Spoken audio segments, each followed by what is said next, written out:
मौनी अमावस्या के दिन उत्तर प्रदेश के प्रयागराज महाकुंभ में हुई भगदड़ की घटना में जान गंवाने वाले केंदा के रुईदासपाड़ा निवासी विनोद रुईदास के परिवार को मुआवजे की पहली किस्त के रूप में 5 लाख रुपए की राशि प्रदान की गई है। आपको बता दें कि गुरुवार को उत्तर प्रदेश सरकार के अधिकारियों की टीम ने विनोद रुईदास के घर पहुंचकर यह सहायता राशि उनके परिजनों को सौंपी। बता दें कि परिवार के एक सदस्य विष्णु रुईदास ने उत्तर प्रदेश सरकार द्वारा दिए गए मुआवजे की जानकारी दी है।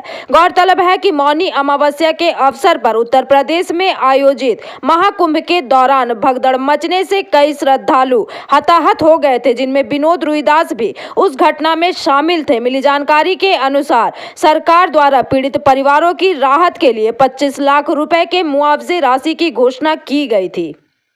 আপনাদের ওই কুম্ভ মেলাতে গিয়ে যে পদপিষ্ট হয়ে মারা গেছিলেন, ওনার ক্ষতিপূরণ কত পাওয়ার কথা ছিল জানেন? 25 লাখ টাকা পাওয়ার কথা ছিল। তার মধ্যে কালকে 19 তারিখে এসেছিল পুলিশ এসেছিল, ওখান থেকে 25 লাখ দেবার কথা, সেখান থেকে এসেছে 5 লাখ টাকা। 5 লাখ টাকা দিয়ে গেল, বলছে 5 কিস্তিতে 5 বার আসলে দিয়ে যাবো। এমনকি আমাদেরকে কোনো প্রুফ দেয়নি, কোনো কাগজ দেয়নি। টাকাটা এবারে আমি ব্যাংকে জমা করতে গেলে তো আমাকে তো বলবে যে এত টাকা পেলেন কোথায় আপনি, এই প্রশ্নটা করছে এখন ব্যাংক ম্যানেজার। বলছে এত টাকা পেলে কোথায়, আপনার কি প্রমাণ আছে যে ওখান থেকে দিনছে টাকাটা? সে প্রমাণ কিছু দিন যায়নি আমাকে, শুধু এই কাগজের মাধ্যমে আমাকে টাকাটা দিয়েছে। এই কাগজ দিয়ে একটু প্যাকেটের মধ্যে টাকাটা ছিল, বাস। আমার কাছে কোনো প্রুফ নাই। মানে এই খামে নগদ পয়সা দিয়েছে? নগদ পয়সা দিয়েছে হাতে। কত দিয়েছে নগদ? নগদ 5 লাখ। আচ্ছা, আর কোনো কাগজপত্র কিছু আপনারা চেয়েছিলেন? আমরা বললাম যে আমাদেরকে লিখিত করে দাও, আমাদেরকে প্রমাণ করে দাও যে আমরা ব্যাংকে গেলে আমাদেরকে যেমন কিছু না ধরে। তো ওনারা বললে কিছু ধরার দরকার নেই, কিছু লিখিত করে দিব না, লিখিত করে দেয়নি আমাদেরকে। আচ্ছা, প্রথমে যখন আপনাদেরকে বলেছিল যে 25 লাখ টাকা দেওয়া হবে, তখন কি আপনাদের কাছ থেকে কোনো ডকুমেন্ট বা কোনো কিছু নেওয়া হয়েছিল? Bank account?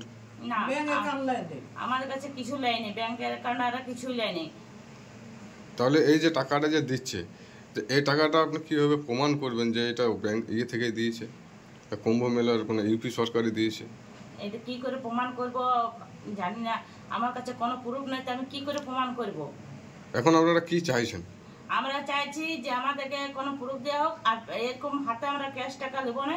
আমরা চাইছি ব্যাংকের অ্যাকাউন্টে ঢুকাক, না চেক দেব। কোথাকার পুলিশ এসেছিল? এই যে লোকাল পুলিশ কেউ এসেছিল? লোকাল পুলিশ কেউ আসেনি, সব ওখানকার পুলিশ এসেছিল, ইউপির পুলিশ ছিল সব। আচ্ছা, কজন ছিল ওরা? ওরা 4 জন ছিল, 3 জন পুলিশ ড্রেস ছিল, একজন এরকম সিভিল ড্রেস ছিল। এরকম কোনো লিখিত নিয়ে গেছে আপনার কাছে? হ্যাঁ, লিখিত নিয়ে গেছে আমার কাছে। কি ওরা লিখলো যে 5 লাখ টাকা দিচ্ছি, আমাকে সাইন করাইলো, আমার বৃদ্ধ শ্বশুরকে টিপনি দিয়ে এলো। ওরা সাইন জানে না, তার টিপনি দিয়ে করাইলো। আপনারা কখন জানতে পারলেন যে আপনার টাকা নিয়ে ওরা কেউ আসছে না? হঠাৎই চলে এলো? হঠাৎই চলে এসছে। ওরা ধানবাদ পেরিয়ে যাওয়ার পর আমার ভাইকে ফোন করে যে আমরা আসছি, যা সরকার দিচ্ছে আমরা সেটা নিয়ে আসছি, বলে নেই যে টাকা আনছি। টাকার গল্প ওরা কিছু বলে নেই। তা আমরা ভাবলাম ডেথ সার্টিফিকেট আনবে।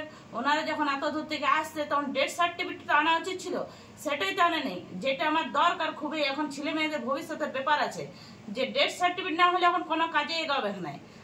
কি প্রুফ না বাবা মরেছে, ডেথ সার্টিফিকেট তার আছে, তার তো কোনো নেই, তো কোনো দেয় নেই আমাদেরকে। আপনার নাম পরিচয়? আমার নাম শর্মিলা রুইদাস, রুইদাসের স্ত্রী। जामुड़िया से दिलीप साहू की रिपोर्ट, PVTV न्यूज। नियमित अपडेट एवं दुनिया भर की ताज़ा खबरों के लिए हमारे फेसबुक पेज को फॉलो एवं यूट्यूब चैनल को सब्सक्राइब करें।